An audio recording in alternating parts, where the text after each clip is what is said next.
was morning, the first visitors were about to arrive, and Drew was woken up by a rattling sound as Avery was getting ready to leave. "So early?" Drew asked sleepily and squinted his eyes while looking out the window. Much info on the time could not be given though. Maybe during summertime, when the sun quickly made it over the tip of the castle, it would be easier. "I promised to meet up with someone before we leave. She offered to give me some intel on the routine for the next month. She's been there before, but didn't have the time to talk lately. So we have to catch up now," Avery explained, reaching for the brown shirt. The white one with the long sleeves he was already wearing. "Is she a servant of the army?"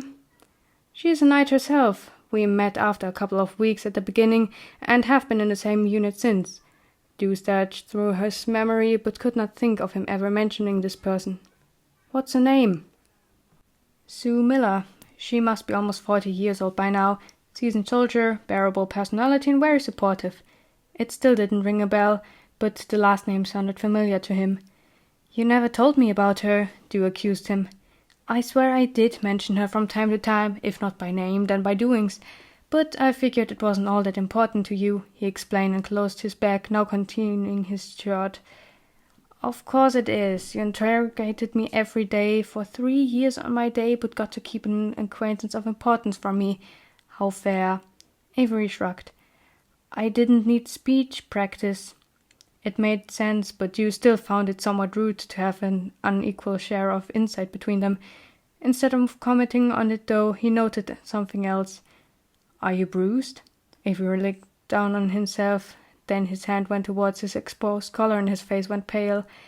Reaching for his gambeson to quickly cover up, he explained clumsily, just some, training injuries. I don't only challenge people like Patrick. Many go a little rougher on me, you know." The belt tied the gambeson in place. "It's fine though, can't learn without a hit or two." His roommate, who would soon not be Deuce anymore, threw the bag onto his back and knotted its straps together. Before leaving the room he stopped in the door and reminded, "See you in a month, and try to clean up after yourself.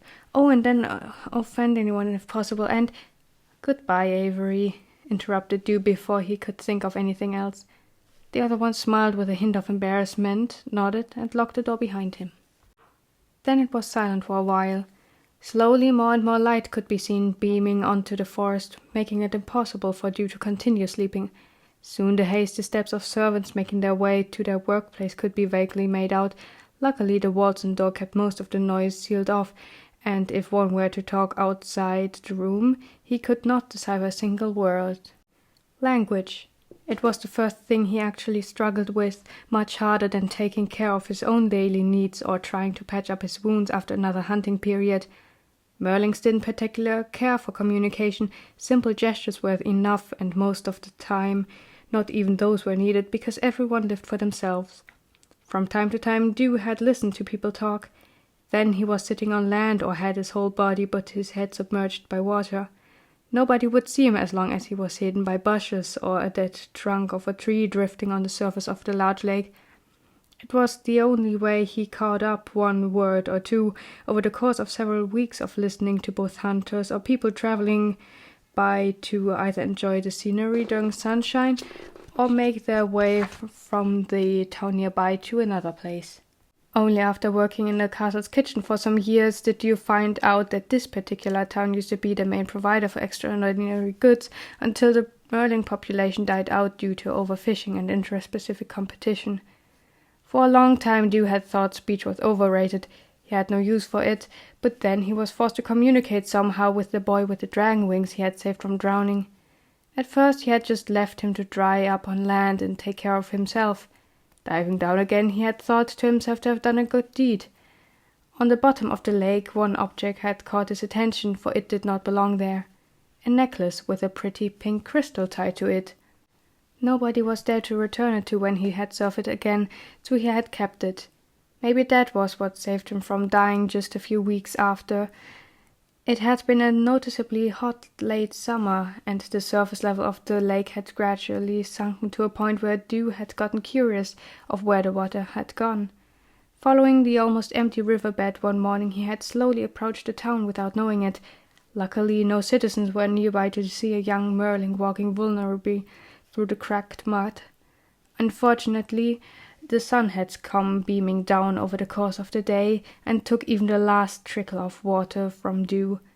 He had been quite literally a fish out of water, and it didn't take long until the boy had dehydrated so much he simply collapsed. Barely conscious, he had then been picked up and carried while fading in and out of consciousness until being submerged in water again. His first peaceful interaction with a person had consisted of him trying to give the necklace back to the pink-dyed boy who had saved him and him refusing it. The next couple of days were the most challenging. Trying to figure out that the boy had planned getting Dew to another lake where he would be safe had been hard to understand, but they ended up traveling together, mostly walking, and sometimes the boy carrying Dew in his arms when he stumbled too much due to the bare soles of his feet becoming a battlefield. Dew reached for the necklace. It was still around his neck. He must have forgotten to take it off the night before, when only the two of them had played several rounds of hangman, ironic considering the events of not too long ago. Maybe the small piece of jewelry really had saved his life, simply by drawing the hybrid's attention towards him. Nobody else around him would have helped him. Could someone have helped? Yes, of course, but most wouldn't have wanted to, because in what position was he, a lowly, mindless creature, to deserve it?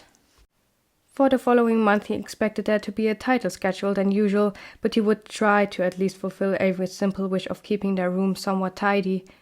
What he didn't look forward to was that he couldn't leave the castle as he pleased, which also meant no visiting the small lake again. He had done so only 2 days ago, when it was a little sunny, and thereby pleasant enough for him to go for a swim while his companion sat in the grass and read a book. When it came to the amount of work that would have to be done during the time the visitors were there, it would not be much as during the feast, but a little more than usual over a longer time. It didn't seem too complicated, though, so Dew arrived at the kitchen without fear of what was to come. The weather, which had been filled with almost warm sunshine, took a drastic turn over the course of the morning. Soon the rain drummed against the small windows of the kitchen, and Dew thought that in case Avery and the other knights didn't find shelter, they would be soaked to the bone by now. At his own end, the atmosphere inside the kitchen had become surprisingly cozy, as long as the door to the patio stayed closed, and thereby no wall of rainfall and freezing winds could rush inside. But even though she wasn't outside, the rapid change in temperature had taken its toll on Josephine, who was complaining about a headache and a sore throat. Because the actual action would only begin at midday, Sean warm-heartedly requested Frederick for her to take the morning off to possibly prevent her falling sick again. The arrival of the first guests could be followed by Dew through one of the windows in the ground-floor corridor. Compared to the feast, this time he took his time to eye the 2 carriages with 2 horses strapped to each. This might have been the most interesting occurrence to witness for the whole day. His own room was empty, and he would not go outside that day, if possible. When it came to the preparations of the midday meal, Josephine was back at the workplace, but her health had kept it low. Regardless, she did all she could, even though Sean warned her to not overdo it. When Dew was sent to the basement, where most of the fresher goods were stored, he noticed that the vast amount of fish who had been bought for the feast from a couple of weeks ago were still partially there. Taking a second glance, he noticed a box with the lid not fully in place near the stinking sea life. He came closer, took the lid, looked inside the box, and was delighted at the view. Tiny octopi filled it almost up to the brim. Resisting the temptation of trying one, he quickly probably put the lid back on, but noticed that a severed arm, which must have stuck to it, had fallen onto the shelf the box was located on. Putting it back would be seen as an assassination attempt, considering the questionable hygiene. Throwing away would be a shame to him. He came back to the others with a basket of eggs and pork in his arms, and the knowledge that octopus was quite tasty. They were done almost as quickly as always, both with making food and eating their own. As he was about to leave, while Frederick and Sean would clean everything up, Tiana went up to him and requested to have him help her move her bed a little, the reason for that being a book which slipped through a tiny crack in between bed and wall, and she couldn't get it out without a little bit of help. He hadn't left the room before a second request fluttered in. Josephine, who finally admitted to herself to feel dangerously unwell, wanted someone to go upstairs with her in case she tripped or fainted. Even though he felt sorry for the poor state the woman was in, he was relieved to have her accompany him to Tiana's room. He never knew what topic she would strike up. It could vary between gossip spreading in the castle, talking trash about strange people, including Avery, or projecting her expectations onto him. But that wasn't what terrified him. He hated her hands. Not that she had 4 of them, but because she wouldn't keep them on herself no matter what she tried to signal her.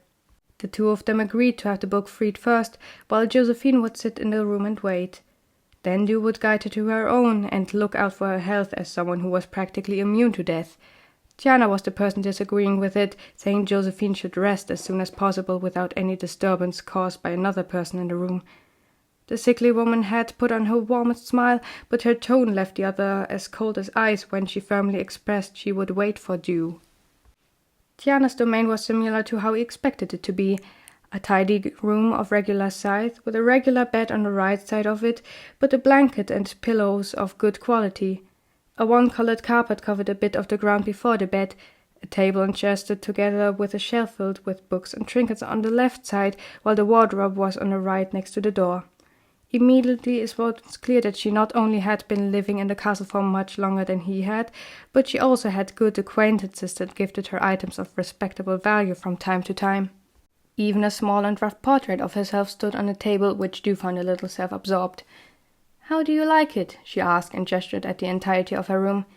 "It certainly looks like you," Dew blankly replied, and gained a weak chuckle from Josephine.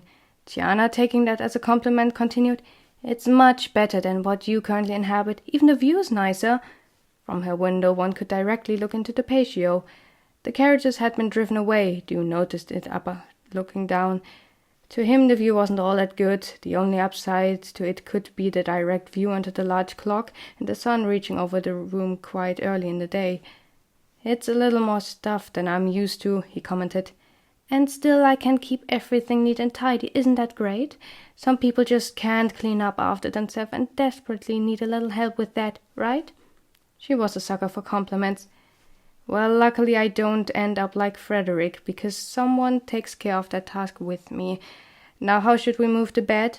Dew forced her to get back to the reason they were here in the first place.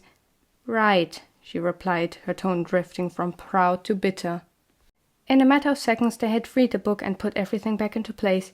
Triumphantly, Tiana explained, "This must be my personal favorite book. My mom first read the fantastical fairy tale it contains to me. I could read some to you. Maybe you find them fascinating." Dew looked at the red envelope with lively letters carved into it. "I know that book. I read it a ridiculous amount of times already." The 4-armed woman looked at him with confusion. He sighed.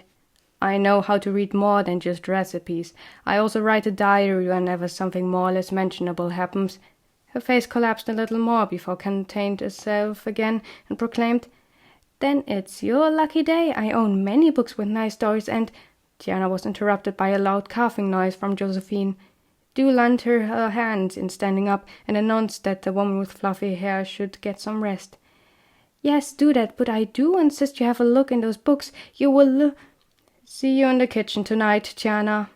With those words he closed the door shut. "I have never met someone as desperate as validation for her," Dew groaned while they were walking along the corridor. Josephine nodded in agreement, but said, "She was raised that way. She always believed she deserved the world because of all the affection her mother gave her, but her ego suffered from many blows ever since she started working at the castle." They entered her room and rested her in her bed before she continued, "Tiana received many proposals in her first year, but she was never satisfied with the men. That, of course, earned her a reputation and had her being rejected many times over. Now she's still alone." "You've mentioned it already, and she probably thinks I'm as desperate as she is. And a toddler." Dew laughed humorlessly. "I hate how she treated you back there." Dew, who had been staring at his lap, looked up. "So I'm not the only one." "She seemed so determined to keep you around. It's best if you have someone around you when she's there because—" Josephine wanted to say something else, but curled up into a ball instead before throwing up. The next half an hour Dew spent cleaning up and building a setting to comfort her during her time of illness. A medic was called to check on her. He himself had to leave not long after. While closing the door and looking at Josephine's window for one more time, he noticed a tomato plant standing in front of it. His heart softened a little. At least someone could breach the distance between themselves and the person most dear to them.